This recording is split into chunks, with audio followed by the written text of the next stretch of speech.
Good morning guys, for today's video, kauntag kamuti guys. Muna akong pamahaw guys kay nalabsik ang bata mga guys. So, kanilang akong kaon guys.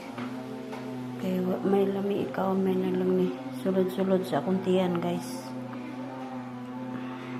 Mahaw tag kamuti guys.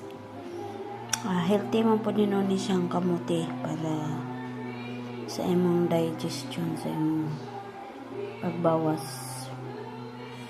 So, let's tabangi ko nyo kaon guys. Kaya marag daghan-daghan man ni guys. Tamis ra ba siya guys? Unya, labo pagyud kaonon guys.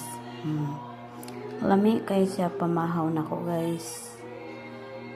Kay gikapoy po kog tabang og anak sa akong iring mga guys kay luoy kayo. Puro gid patay ang iyang mga anak guys. Luoy kay siya guys. So, mga na ta guys. Thank you for watching. Bye bye guys. God bless you all.